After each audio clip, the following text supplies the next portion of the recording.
We have beautiful weather here at Connecticut's Lime Rock Park, the foothills of the beautiful Berkshire Mountains.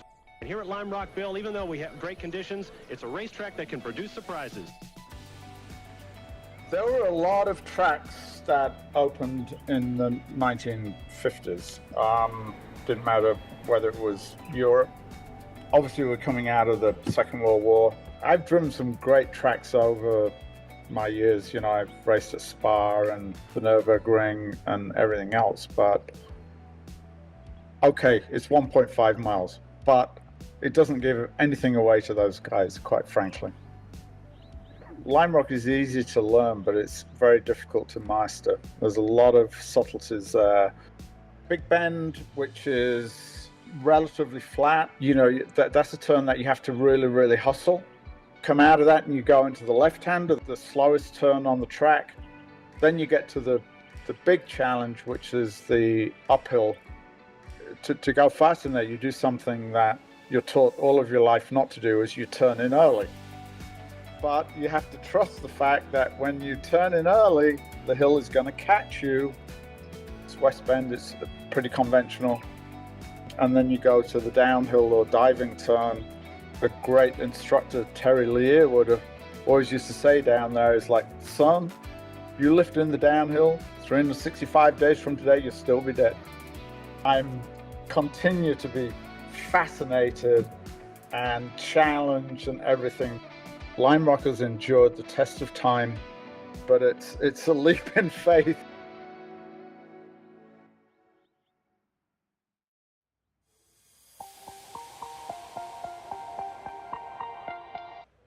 It's the season finale for the Washington, D.C. Region Virtual Racing League, SCCA. It's time to head into the last round of the points-paying season tonight with the FR 500 Mustangs and the NC Generation Mazda MX-5. We're here at Lime Rock Park, this 1.5-mile, 7-turn undulating circuit in Lakeville, Connecticut. It is famous. It is ancient as far as racetracks go, built in the 1950s, Finian, but it hasn't changed a whole lot in the decades that followed, and today it remains one of the most prestigious road racing circuits in the country. Absolutely, it's such a fantastic venue to come to. It very much feels like an old school road course like you would see in the 1960s and the 1970s. Because really hasn't changed a whole lot since then, you know, other than the fact that they added the chicane on the backstretch and a few more chicanes around the rest of the track. We are running the old traditional layout around here at Lime Rock, which does give it that old school feel. Really is old school in terms of how it feels. As we head down to the racetrack here in just a moment for qualifying, some quick facts about the racetrack. Lakeville, Connecticut, population under 1,000. The racetrack constructed back in 1956. And many drivers have competed here, including Roger Penske, who won Little Le Mans in a Fiat Abarth at Lime Rock Park back in the day. So heading into this final points-paying race of the season coming into the night, on top of the Mustang Championship, it's Paul Darling and Jake King, but Darling is absent, King is not. He sits here in the Mustangs, currently first after just a lap of qualifying. Yeah, curious to see what he's going to do since Darling, a big heavy hitter, is absent. We got himself a little, it's not going to be smooth sailing for him because while Darling's out, one man has arrived back. It's a 94 of Tom O'Gorman as Jake King jumps to the top of the board. Tom O'Gorman across the line for him. Let's see where Tom can end up. Just kicking off his first qualifying lap, so he'll dive on the brakes here. You note that these cars look a little bit different. They got a major art update in iRacing's Season 1 2023 build, allowing colored rims for the first time ever on this car in over a decade of iRacing. 15 years, in fact, and I've never seen black rims on this car. It looks good. Tomo's got the rainbow livery on the car and returns to SCCA competition today. Kyle Herbst is second on the board as he puts down another lap. And, of course, the MX-5 Championship. And the two drivers on top of the board right now in qualifying are the two on top in the championship. Ken Ausiel chases DJ Alessandrini. He has a 10-point deficit to make up. It's not impossible. DJ's a hard man to catch. Absolutely. Sorry, that Ken O.C. is a 4-point deficit to DJ, so it's a little bit closer there. And Ken's probably going to be kicking himself too because he made a major mistake last week at the Charlotte Roval. Blew his engine on a downshift, which is something you really don't see Ken make a whole. You don't see him make that mistake a lot of times. Me and Connor were flabbergasted that he ended up making that mistake and taking himself out of the race. So he's got a lot to make up for. I'm sure he knows it here as he comes flying out of the final corner up on the grass, trying to carry to enough speed, but this lap's not going to count for him.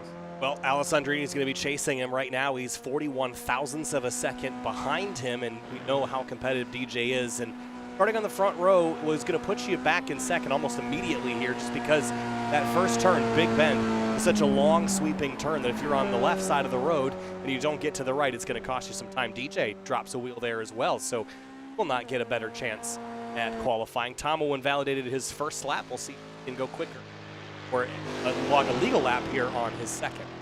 Ooh, comes flying out of the corner. A little bit of grass that shouldn't invalidate his lap. However, he did go off earlier, and we didn't see it. That can disqualify the lap, and he would be starting from the back. It counted, and he's on pole. By 0.4 of a second, nonetheless. He will go right to the top, where he has been most of the season when he's run with this group. Here's Ben Sarley, a new name this week. Haven't seen him before as he gets up to speed.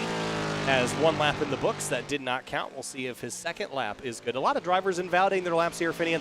Lots of grass, not a lot of paved runoff to lean on here. Ben completes a second lap, but it's not going to go in the books either. And he's going to have the unfortunate circumstances of having to start behind every single MX-5. So he's not going to be in a particularly good day, because talk about passing. This ideally not one of the best places to make passes at. No, it's not a whole lot of opportunity. Pretty challenging racetrack, but a lot of this comes down to this turn right here, turn number 1. They call this Big Bend.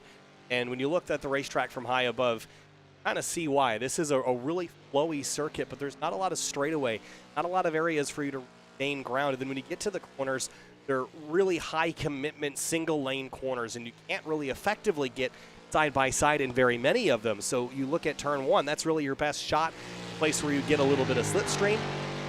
But then, you know, you don't have an option to switch back until you get to turn 3, but by then you've already lost the position if you're under fire. So a pretty challenging racetrack to stay side by side, but Ben Sarley that time puts in a 1:42, still 27th overall. Felix Bordady still on track, putting down times, and notably everybody except for 2 drivers have completed the maximum allowed number of laps, which is 4, and we still have 7 minutes left here in qualifying. That's how short these laps are, under a minute.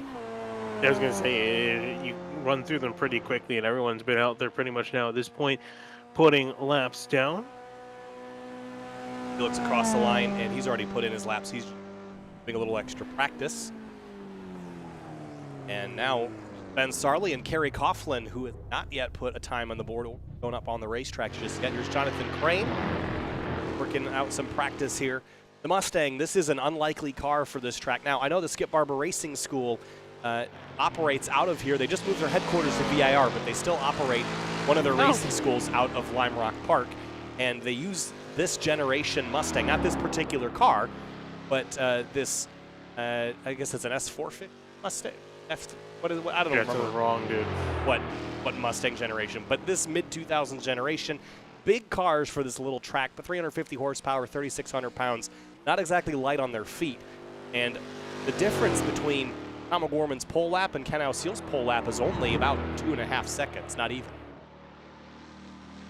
I was going to say the lap times are ridiculously close, so I'm curious to see. I mean, I think will still definitely see the Mustangs catch up to the back of the pack just due to the, just the field spread and how short this track is. See the number 8.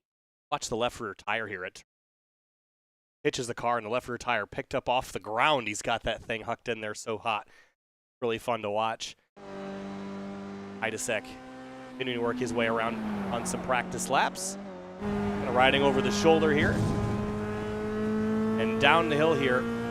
You're full throttle in this car, maybe just a slight lift. The understeer of this NC generation car. You see, got it just a little bit wrong.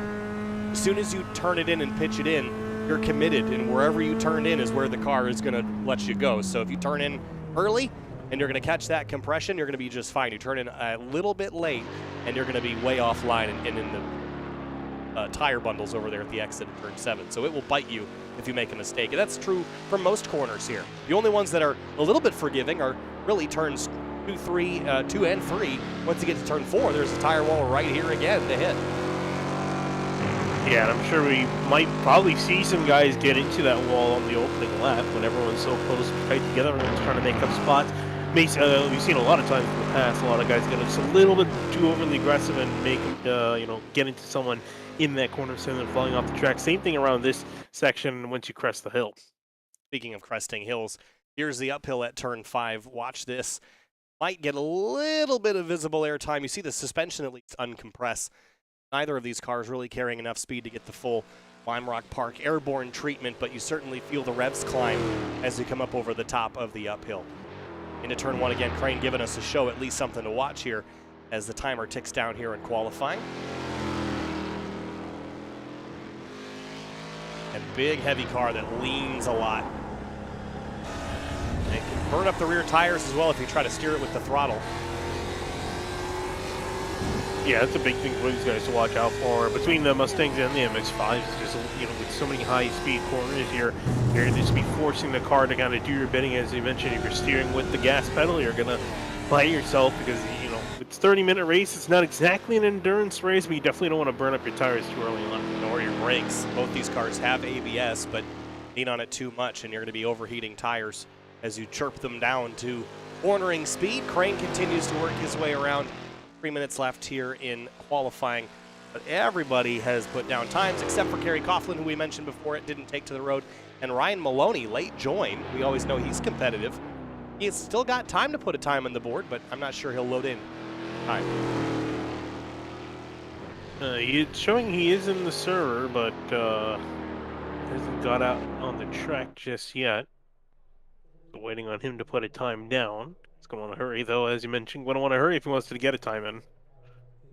Half-minute remaining here, and it only takes 2 minutes to, well, and like Francis Castillo-Romero, a late join in the Mustangs as well, but he literally just joined, so he probably will not get a chance to go fast here in qualifying and start behind a field of angry MX-5s that are all going to be contending their own race. A 30-minute show here at Lime Rock, that is going to be a challenge to work through, a frustrating one nonetheless. So a little extra time to contend with here with short laps and limited laps in the qualifying session for the region SCCA Virtual Racing League. And what's at stake for the champions after this evening? They both of them will get an entry, a track night in America by SCCA. So those are fun weeknight events. Take places on racetracks around the country.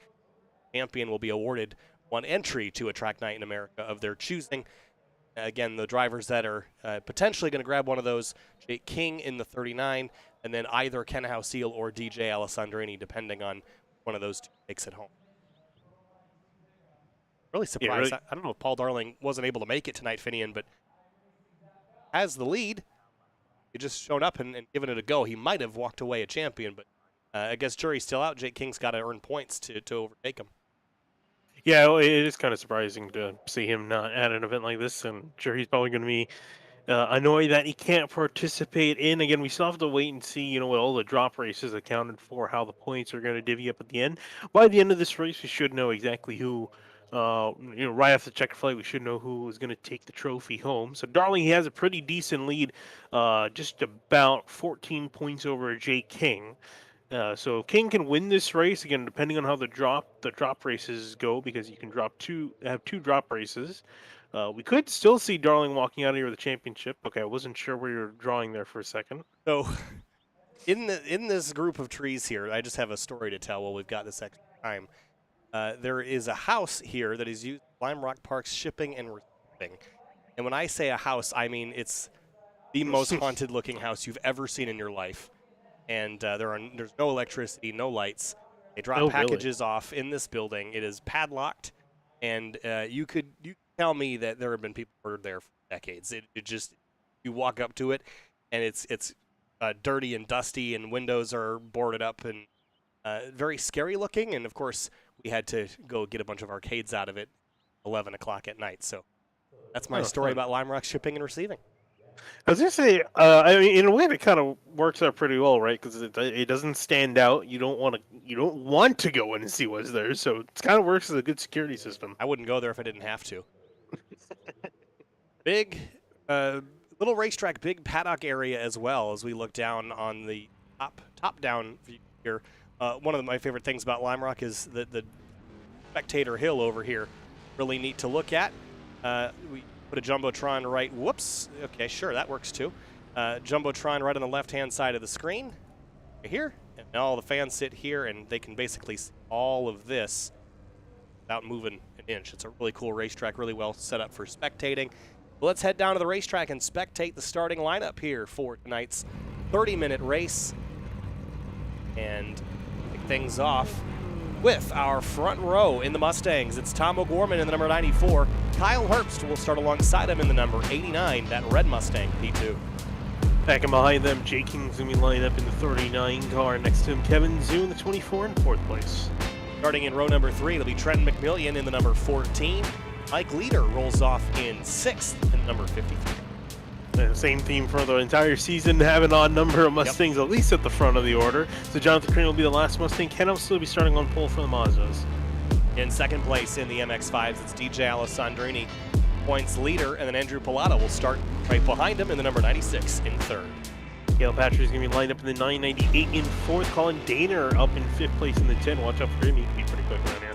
Peter Lausen starts in 6th to the number 56. Bob Casera starts 12th. Oops, nope, let's try that again. Starts 7th in the number 12 car. Jack Chris is going to be lined up in the 6th car in 8th place. Wojciech Hajicek in the 8 car in 9th place. Starting in 10th is Louis Alessi in the number 43. Darian Taggart starts 11th in number 5. Adam Kovac's going to be lined up in the 85 in 12th place. Felix Borodati in the 25 in 13th. 14th place, Eddie Keterakis in the number 13. Ryan Dunham starts 15th in the number 4. Donald Louis in the 17 car is going to be lined up in 16th. Greg Ginsberg in the 72 in 17th place. 18th place is Ben Sarley in the number 19. That's a Mustang. Adam Miller starts 18th overall in the number 37. Then we have 19th Christopher Moody in the 36. Another Mustang way back down the order. 30 Francis Castillo Romero in the 30 car. Ryan Maloney and Kerry Coughlin bring up the rear of the field. No Kerry, though. He didn't join the racetrack. So Maloney is our 20th and final MX-5 competitor all the way at the tail of the field in that blue MX-5. Have a look briefly at the weather information. And 81 in the air, but the track temp is a scorching 103 degrees. Some cloud cover coming over Finney, and that might help, but it's going to burn up the tires on the Mustangs really easily and quickly. Yeah, I was going to say, I think these drivers couldn't wait for that cloud cover to come over, just kind of cool this place down a little bit. We'll see, though, that cloud can be gone in a second. We're going to have daylight shining down on this track, heating it up even more. It's going to be another thing that you guys consider and keep an eye on, if they can try to keep an eye on, if they're not busy racing each other. 2 distinct starts like we've had all season. Relatively small Mustang field up towards the front, just 7. 2 of them buried a little bit deeper in the field. We've had some good battles all season long with O'Gorman, Herbst, and King at times. Think back to Road Atlanta, kind of got a little physical up front. Hope it stays nice and clean and green for the drivers on the pointy end. About 33 laps here in a 30-minute race. That's what is on the docket for tonight. Season finale for the DC region SCCA Virtual Racing League. This is it, the last points night for 2022. O'Gorman's in command, waiting for the green flag to fly. And there it goes, green flag, we're racing at Lime Rock Park.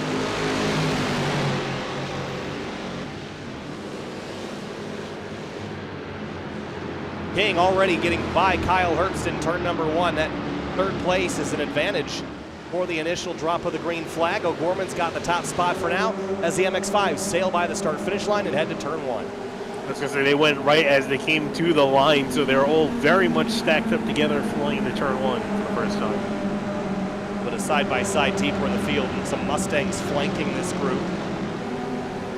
Cars dropping some tires off at the exit of turn 3. So far, so good. There's a spin and a slide, and it's Jack Chrissy turned around.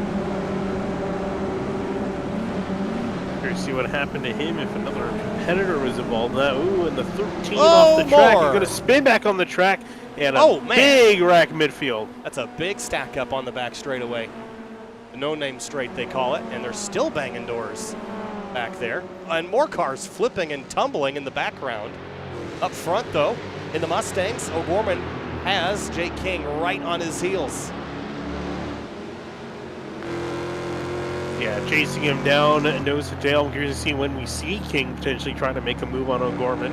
Only 28 minutes. You can argue he has a lot of time, but he also doesn't have a lot of time at the same You know, when you think about it. So I'm curious to see what the game plan is here for the 39. Just ride the coattails of the 94, trying to make a move. Into the uphill. Tom has a lot of experience here. Recently won all 4 of 4 club races that he entered back in an event in August. Kevin Zhu has had a problem. Immediately off track before we could even get to him. And this is at the exit of the uphill. Took a leap and got the rear wheel spinning and hard into the inside wall. That's it for Kevin Zhu tonight. You gotta call an ambulance for that. That was a hard. That was a hard straight into the barrier. You can see a couple of the Miatas when they come flying over the hill. They're also a little bit squirrely, which is a par for the course for them. Yeah, a little bit lighter car. It doesn't take quite as much to send them skyward, but they're not carrying any less speed than the Mustangs. Patry slammed the curb at turn 7. He got that car airborne without the assist of the uphill. But Hausil leads Alessandrini. Patry and Andrew Pilata runs 4th. They head back into turn number 1.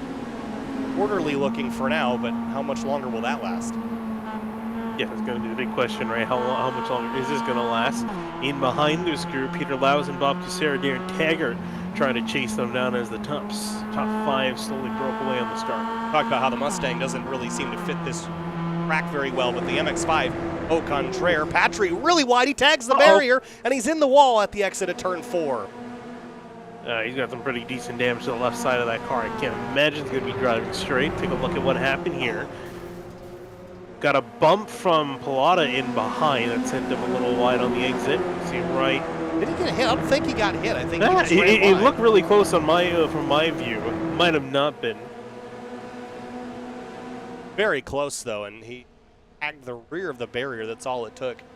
Send him back into the Armco. Here comes Alessandrini to the inside for the lead on Ken Hausil. Yeah, actually backs off it, realized he didn't have a good enough of a run. So from 5 they gone to 4. Is actually DJ's still not done yet. Going to come back on the second part of the corner and now going to be just ahead of Ken Hausil, but is not clear. Ken's got the preferred corner, now the left-hander. Yeah, Ken was really nice to him and giving him that inside lane through Big Bend. DJ didn't have the commitment. Ooh, there, that time he was a little bit more committal at the entrance to turn 4. That's going to bring Pilata right into the mix on the no-name straight. A little bit of a touch as well over there. You see Pilata trying to see if he can try to get to the outside of DJ, flying up through the hill in turn 5.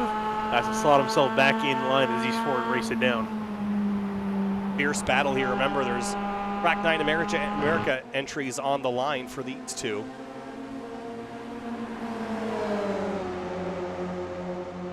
Onto the front straightaway again, carrying as much speed as possible. The Mustangs have sorted themselves out. O'Gorman, King, Herbst for top 3. Alessandrini goes defensive for a moment, dissuading Pilata from diving up the inside. They will not go for a position. Yeah, and also mentioned about the Mustangs, nothing much quite going on in that class at the moment. Looking to 15, making a pass on the 25. It's Maloney overtaking Felix Borodati. Started 29th, he's up to 16th overall. One car in the background, way wide. Is that like Jack Chrissy? Oh, it was Jack Chrissy. A lap or 2 down at this stage. Been a tough night for Jack. Not even 5 minutes into this race yet. It feels like we've been in it for 10. The Hausil builds a little bit of a lead here. Anything that you can get in this car. Now, the other thing that doesn't help guys like Alessandrini is the slipstream on this car, as we've demonstrated this season, is not nearly as strong as that of the newer generation Global MX-5 Cup cars, so you don't have as much to lean on when it comes to the draft. You really have to get the lead the old-fashioned way, outbrake, get on the throttle sooner, and just be better. You can't rely on that slipstream to get you closer. Yeah, I was going to say he's going to really need to make sure he gets a really good run out of that final corner to make a move. Speaking of making a move in behind them, Darren Taggart and Bob Kucera. Contact between the two. Taggart going sideways. He saves it. Kucera spins out. Yeah, just two drivers that kind of locked horns there at turn 3. Another angle of it. Go in and not really sure. Hard to really get a perspective on that. I think Kucera, he was trying to, you're going to see it from the top view. I think this is a good angle. When he's trying to come back on the inside, I think outbraked himself. See right there, and then went straight on. Didn't have a ton of room, but there was a car width at least. While those drivers had contact, Hausil and Alessandrini still stay nose to tail. They got some lap traffic on the horizon. Ooh, some contact! Hausil goes for a slide. Can he save it? He does. That opens the door for Pilata. Yeah, see what's drifting through there, trying to hang on to that thing, laying down smoke. Yeah, here's what it looked like on board Alessandrini's car. Wow. And both of them apologizing to one another, keeping it friendly. O'Gorman leads in Mustangs. King and Herbst falling by the wayside, dealing with some lap traffic, but I think Kyle Herbst is bringing the heat to this 39. Yeah, I was gonna say I was surprised that King lost so much ground. I was trying to look back and see. In one corner, King ran a little bit wide, and that allowed Hearst to kind of trail him back down. So now Hearst has a chance of attacking King. Meanwhile, O'Gorman slowly setting off into the sunset, Doing what he does best. One of those tracks that O'Gorman really just fits in well at. Not a lot of mistakes here now in his professional racing career. His last opportunity was with the LA Honda World Racing team in IMSA in 2019 and never really got to do a whole lot of laps in the race. The car fell apart a couple laps after he jumped in the car. But he was one of the fastest drivers on the track at the time. And his first return back since then was this past season with another kind of club level racing series and brought his dominance back as he negotiates through traffic now. Not losing a lot of ground to those that he's battling. Still keeping that gap as he filters his way through this very dense traffic. Almost a touch there with the MX-5. and Tom, even though he has a bit of a gap, wasting no time to get through the slower traffic, going to go on the inside of another MX-5, hopping over the curb and trying to make sure he can keep that gap. Now Jay King and Hearst, they've got a lot of traffic to negotiate. And again, corner speed's not all that different between the Mustangs and the MX-5. Look at Herbst go to the outside here at turn 7. Oh, no! Uh-oh. And there it goes. Well, that was never going to work. Over the hill, the 13 car, I think, just turns in here. Herbst had a nose. And not a lot Herbst could have done there. Yeah, just a victim in all that. You know, try to sit behind the Mustang or flying through lap traffic really quickly. Yeah, that's a shame for Herbst, who picks up the majority of the damage in that incident. And loses some ground to boot. Up in front of the MX-5s, Hausil goes defensive again, battles back on here. Here comes Alessandrini to driver's left at turn 1. You don't see this move work out a lot. He's going to try to cross him over, though.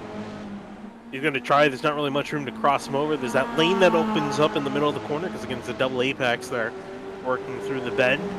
But just no quite gap really to throw the car in there. Still stuck in behind. I'm curious to see what Andrew Pilata's going to do because he's been looking pretty quick. He's been very quiet in this battle. Gets a great run out of the corner on the straight, going to go to the left of Alessandrini. This is another lane that doesn't usually work out very well because you just... I think he might clear him. Oh, it's going to be tough. You don't have a lot of grip on the outside of the uphill, but he's going to stay tough for now. Now as they head to West Bend, probably going to lose this spot and the ground to Hausil that they had worked up. He threw it down an extra gear. Made a mistake. It's going to allow Daner to get on by, and here comes a Mustang. It's going to be Romero working his way on through.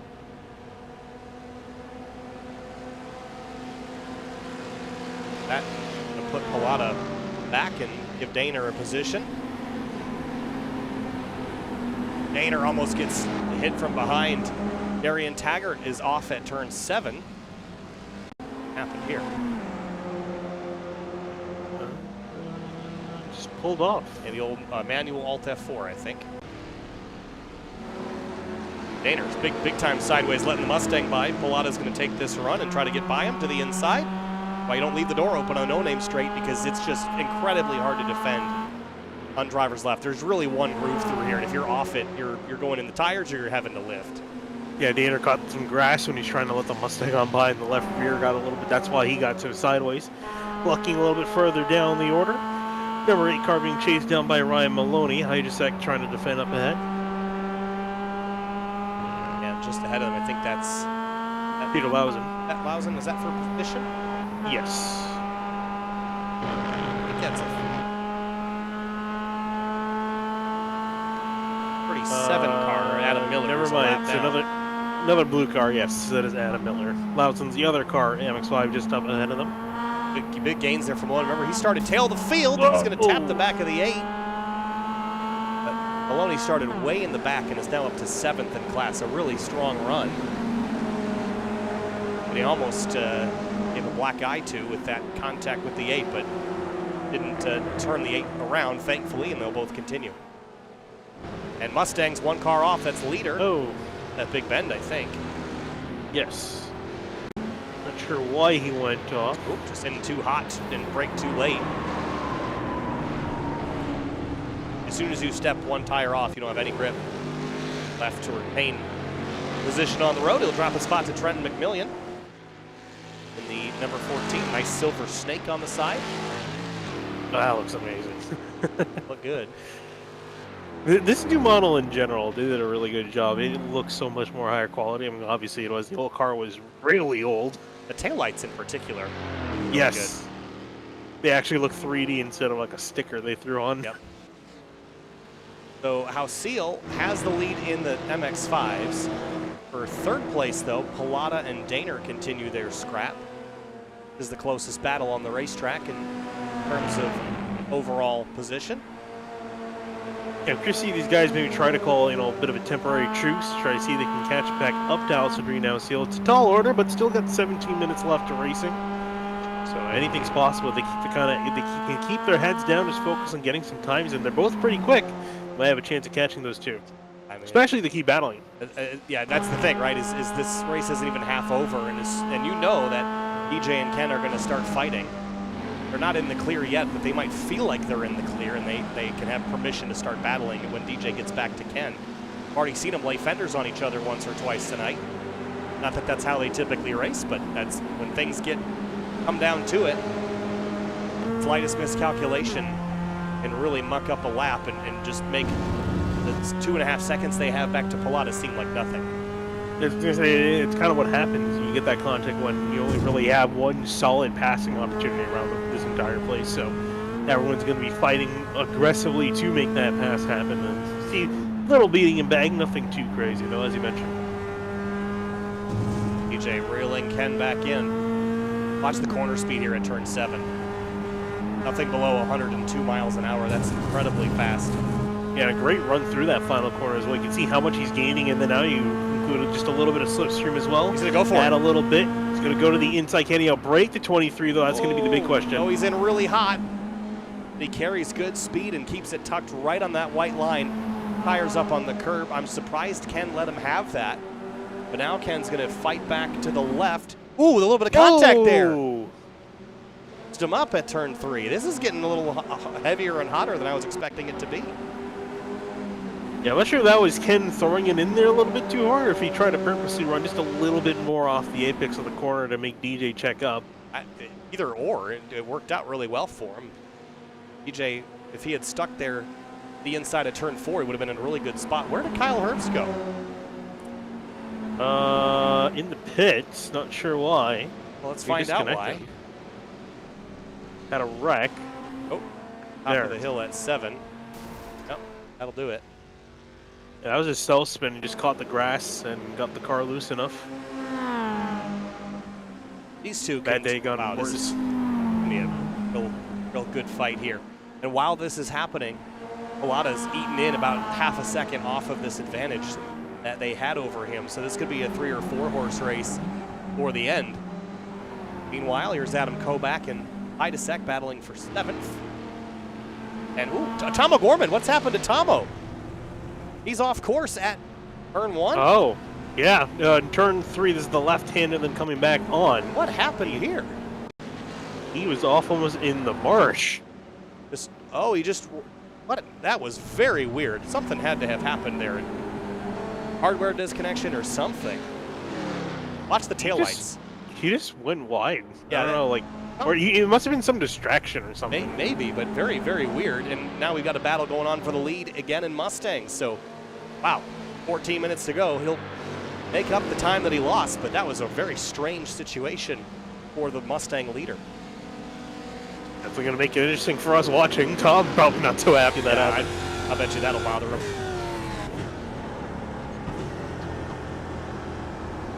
And lap traffic to contend with again, but Jake King has been granted a little bit of a gift here. How long can he play with the new toy? Christmas came early from Santa Tomo. Santa's about to take his presents back. Yeah, he's about to go right back up the chimney from whence he came. About to put coal in those stockings. Good battles in both categories. Just watching the one I think is a little bit more volatile right now, which is the one for the Mustang lead. MX-5 is very close, only 2.5 tenths between them as well. And for third in that class, Pilata and Daner real tight. Quickly glance back. I think Daner is kind of on board with following Pilata, so we'll jump back to Mustangs into turn one. Tom's going to chase Jake to the left. Now back to the right, now back to the left, other direction. Looking at it backwards. See, King got a force, so Gorman is sitting behind. He's going to come up just a little bit off the apex in the corner and get Tom to sit in behind. Was successful in defending that attempt. Big tank slapper, and it got Jake a little bit off the groove for the entry to turn 3. This would be interesting here, though. They're catching up to the leaders in the MX-5. They're catching up to Daner, Pilata, Alessandrini, and House Seal. In just a little bit, see them flying up over the hill, quite literally. Alessandrini's rear tires are not connected to the ground at this time. Two fierce fights. I think in both categories, the faster driver's running second. King's a little wide at 7. Ooh. This is going to put him offline. Yep.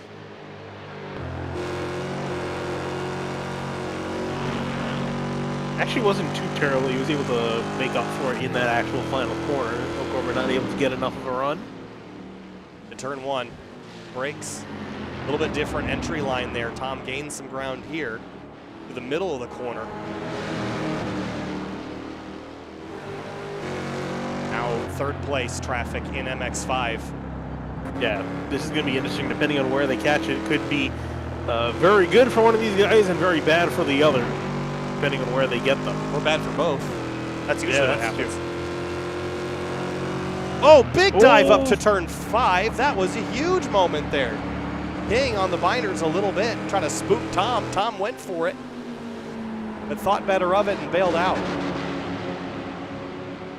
I think he was trying to hope that King was going to just kind of sit in behind and Tomo could try to catch him napping. Wasn't quite the case. Oh, here we go. Going to be 3 wide into turn 1. He's got a big run to the inside. Door's a little bit open, but he doesn't take the bait. Yeah, I think Tomo felt that was a low percentage move. That was going to work out. Next, they got Alessandrini and House Seal coming up, so another opportunity for Tomo. You say that. Depending on where they catch. I have seen Tom make what I would otherwise consider a low percentage move, but Tom has a really good way of making low percentage moves really high percentage move when his name is attached to it. I've seen him do a 4 wide in turn 1 at Lime Rock, and it worked out in his favor, so there's that. Look at these, both lead battles in the same camera shot now. To the inside at 6, puts Jake offline. Tom takes the curb. Good, a little bit of grass on the exit as well. 10 minutes remaining for both leaders as they come flying across the line. There they are in shot. Alessandrini pokes the nose here. Can't do anything about it. Tom swings back to the left, and this fight is about to get fiercer. You can see they're closing up significantly here in turns 1 and 2. Did you see Tom? He just touched the brakes to front load the nose just to get that little bit of extra rotation, but he did it so sharply. He just kind of stomped the brake mid-turn just to get a little bit of extra front grip, and it helped the car kind of under-turn, get the nose under the 39. Really impressive stuff. Now they're going to be side by side into the uphill. What do you do here? Go for it. Oh, man, I can't watch this. Oh, they're almost 3 wide. House Seal's going to have to lift slightly here. Alessandrini. Ooh, he's going to... Go ahead. I was going to say, I could feel Tomo wanting to make that 3 wide, but realized he probably would have taken all 4 of them out had he tried to make that move work, so he had to back out, but he's got a great run here. King going defensive at least a little bit on the straightaway, but Tomo's going to go to the inside here. His best chance he's had. Yeah, he's got big-time overlap. King's in really hot on the brakes, though. He's going to be wide, and Tomo's going to sweep right back by him. And meanwhile, House Seal's wide as well, and Alessandrini takes the lead. Double pass for the lead at turn 1. Both categories swap their leaders.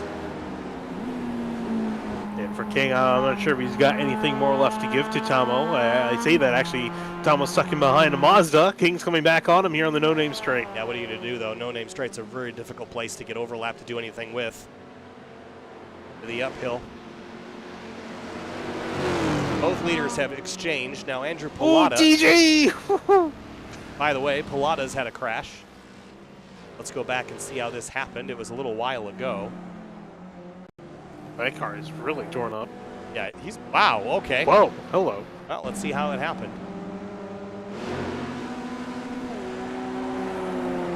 All on his own here. Gets, exited turn 4 and flip slide, tank slapper into the Armco, and up and over he went. By the way, back for the lead in turn 1. Now Seal is getting back to DJ's bumper. I was gonna say DJ. I think he lost a lot of momentum when I was screaming his name, is because he got very close to the wall heading up the hill. Lost a lot of momentum. That's how Seal was able to get back to him. What I was gonna say is, I think we have to remember too with the grass when it comes to driving the grass. Yes. I got an update in the physics for that. So I think for these guys that have a down muscle memory of how to correct these cars, when you get in the grass, you're gonna have to react just a little bit different now. Good point. The grass is much rougher than it was. It throw you off. Ken looking really aggressive. I'm not actually convinced. Like I said earlier, I thought DJ was the faster of the two. I don't know if that's true. I think they're both pretty equal. And D'Alessandrini hits the grass, they touch, and they crash. No, both of the leaders crash at turn 7. And now how Seal slams the wall, DJ gets back rolling, but both the leaders crash, and Colin Daner takes the lead. He takes the. Oh yeah, I was gonna say Pilata's out of it. I saw him there on the screen, but Pilata's a lap down with damage. So Daner takes the lead easily. Wow, I have not seen anything like that in a while. And let's go back and watch what happened. DJ just clips the grass. We were just talking about the different grass modeling here. A little bit too wide on the entry, just touches it and spins, and how Seal has nowhere to go, gets clobbered, and then he hits the wall pretty hard with the nose of the car. DJ gets a little bit he's still less struggling. damage. He's still struggling. Almost just spun out in turn 3. I imagine that car is not driving straight. Or well. Yeah. I was gonna say, it actually isn't driving. It's driving relatively straight, but I'm sure when he gets into a corner, the car is just the toes all knocked out of alignment, the suspension out of everything's out of alignment. So it's gonna be a handful to drive. I think you might have to see him drop to the pits here too. Yeah. Actually has not given him. Surprisingly, actually has not given him a meatball flag. We'll see. He might just try to stake it out there. We only got 6 minutes remaining. Crabbing pretty bad, so I'm not sure how he doesn't, but he'll probably just try to drive it out. Colin Daner's got the lead by 7 seconds. As long as he's not a second a lap slower than Alessandrini, he's got this thing locked up. Ooh, Peter Lausen off in turn 1, and he's going flying into the barriers because it is a handful of the grass now. Let me tell you, a few times I have been in the grass since the update. You kind of go off in a Narnia. I didn't expect that to be such a storyline tonight. I mean, my experience with it was that it didn't feel all that different, but I guess I wasn't doing laps and laps where the car was completely loaded on one side at a place like Lime Rock where you're carrying so much speed. So dramas aside, we've had both of our lead battles have some drama throughout the evening. O'Gorman leads in the Mustangs. Colin Daner leads in MX-5s. We've got 5 minutes to go. King and Alessandrini are going to be your championship leaders coming out of the night if things finish as they are. But what a dramatic way to end this points season.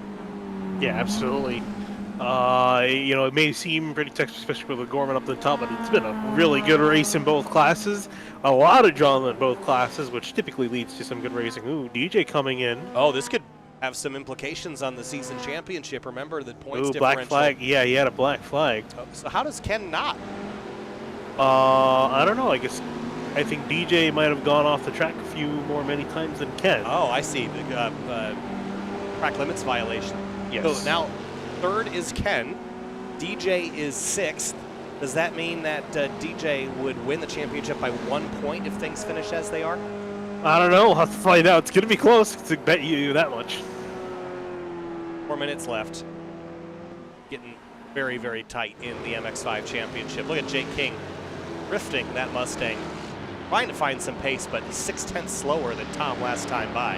And in terms of tire fall off, a full second in a 30-minute race is how much tires are burning up on these Mustangs. Big, heavy cars, fast-flowing racetrack.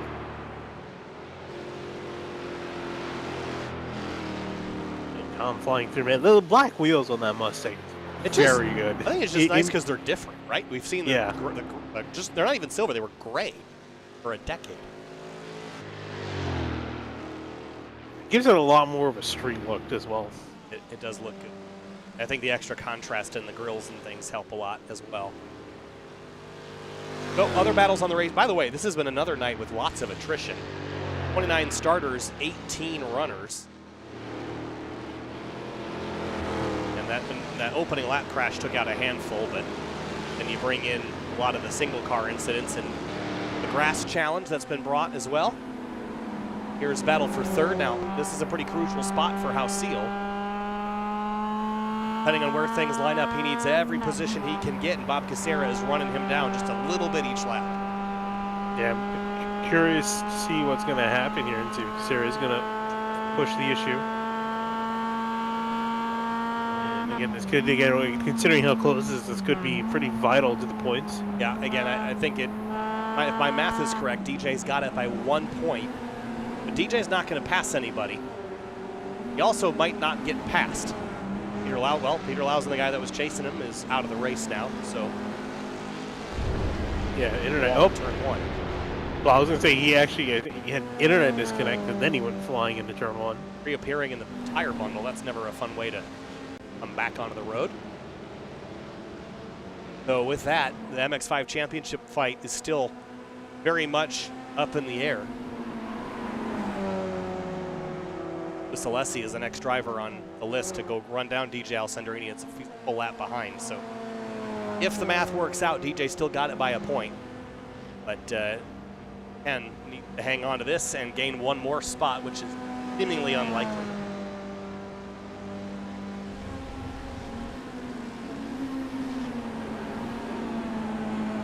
Try to take a look at the Mustangs, see if anything's going on there. Nothing really going on in that class since O'Gorman got by Jay King. King trying desperately to chase him down. Is keeping okay times with O'Gorman, but definitely not enough to catch back up. Yeah, down to just laps to go. But not a lot left in terms of ignition to the battles that were happening earlier.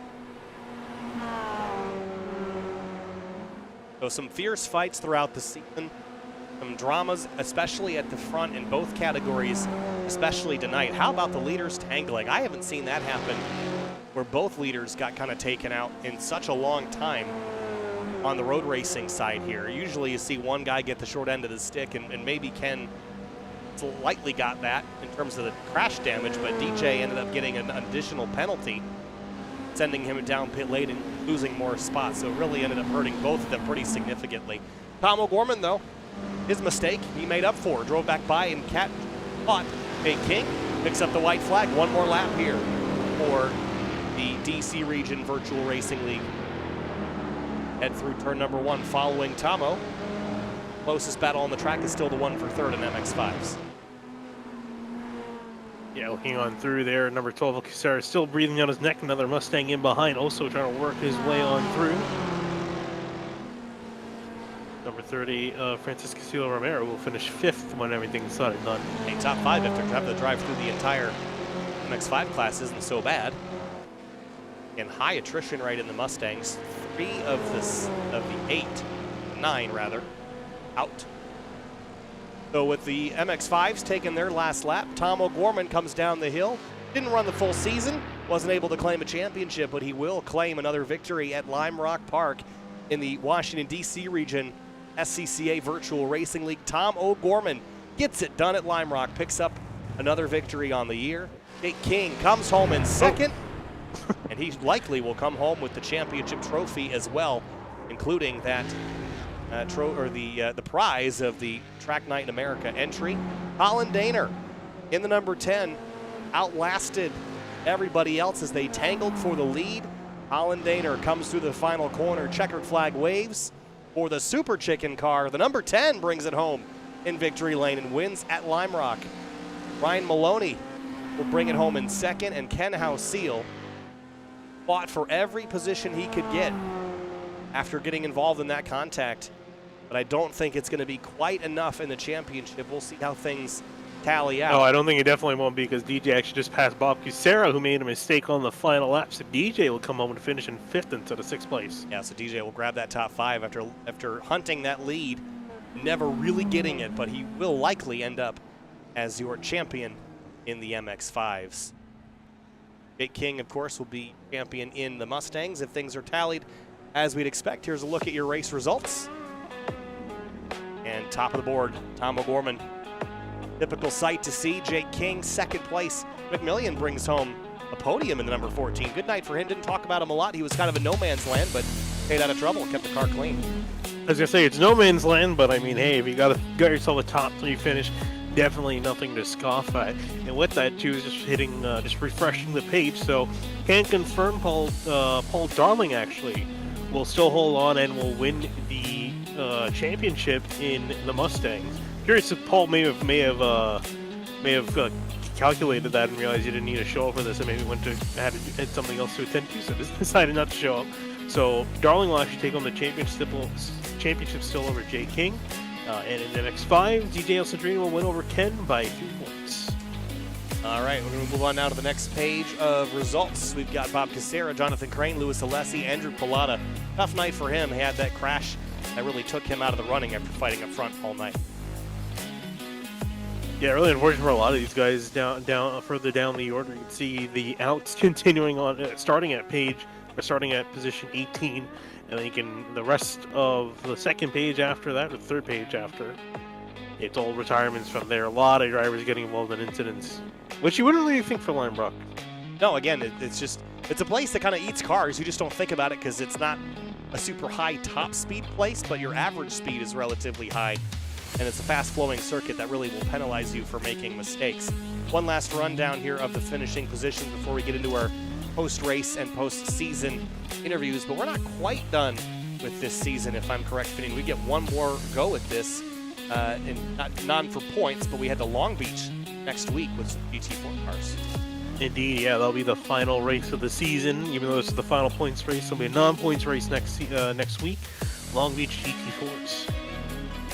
Talk to Jake King, comes home in 2nd in the Mustangs. Jake, Santa Tomo tried to drop a present on under the tree, but then swiftly snuck back up the chimney with it. Take us through your battle there with Tom and trying to run him down and hold off that lead. Yeah, I thought he was done for once he went flying off in the grass, but he snuck back on right behind me, and hell of a drive by him. I mean, I had absolutely nothing for him. But I'm curious to see who won the championship. I think it'll be tight on points. Yeah, I think we're waiting for the results just now, but I thought it would be you, but I think the way things are going to work out is that Paul is going to win because of the drop rounds, Jake. But either way, a really good season all in all. But is there one race or maybe a couple races you could look back on and see that would have maybe changed the result for the year? Yeah, definitely last week, finishing in 6th. Definitely wasn't good for points, but that might be one of my drops. But I can't thank you guys enough for doing such a great job over the season. Great racing with all the guys. I want to thank everybody that watches and supports us. It's really cool. Hey, Jake, congratulations, and thanks for the kind words.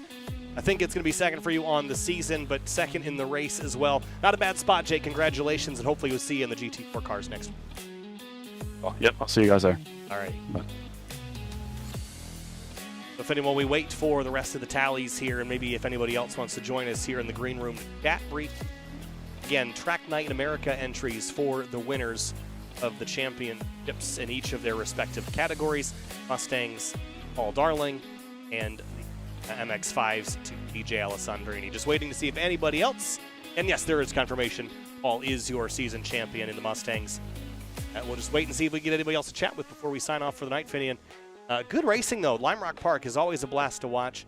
And the cars kind of raced interestingly at times this season. Kind of older cars in the iRacing service. But that NC Miata, I think, has a much more natural race feel to it because it doesn't have to rely on that draft quite so much. Yeah, this was just a really awesome race to watch and experience. A lot of drama, a lot of ups and downs for a lot of the drivers, a lot of the leaders, a lot of passing as well, which is always what you want to see in a motor race. All right, let's see who else we're waiting on here. No DJ just yet, no Colin Daner either. Take a moment. We're going to take a break real quick. We'll be back. Potentially some more interviews. Hang tight.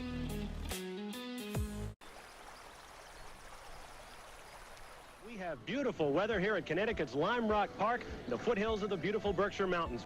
And here at Lime Rock, Bill, even though we have great conditions, it's a racetrack that can produce surprises. There were a lot of tracks that opened in the 1950s. Didn't matter whether it was Europe. Obviously, we're coming out of the Second World War. I've driven some great tracks over my years. You know, I've raced at Spa and the Nürburgring and everything else. But okay, it's 1.5 miles, but it doesn't give anything away to those guys, quite frankly. Lime Rock is easy to learn, but it's very difficult to master. There's a lot of subtleties there. Big Bend, which is relatively flat, you know, that's a turn that you have to really, really hustle. Come out of that and you go into the left hand, the slowest turn on the track. Then you get to the big challenge, which is the uphill. To go fast in there, you do something that you're taught all of your life not to do, is you turn in early. But you have to trust the fact that when you turn in early, the hill is going to catch you. It's West Bend, it's pretty conventional. And then you go to the downhill or diving turn. A great instructor, Terry Lear, would have always used to say down there, is like, son, you lift in the downhill, 365 days from today, you'll still be dead. I'm continue to be fascinated and challenged and everything. Lime Rock has endured the test of time, but it's a leap in faith.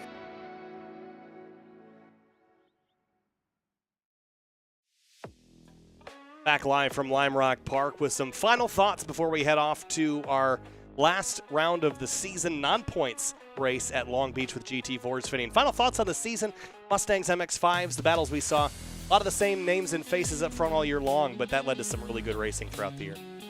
Yeah, absolutely. In general, these guys always put on a show. You know, and you always see it in iRacing too. A lot of the slower cars typically end up leading to some of the best racing on the service, and these guys prove this with every single season they put on, with the Mustangs, with the MX-5s, and whatever else they usually race in. Usually get on the slower side of things, always end up putting a good show, and just some good hard action racing on display. Champions again win that Track Night America entry. Make sure you check out the WDCR SCCA region website for more information on what's upcoming in the real world and in the sim world. I'm sure we'll be back in the spring here on Sim TV. We'll see you next week for the non-points round. Thanks so much for watching. We'll see you next time.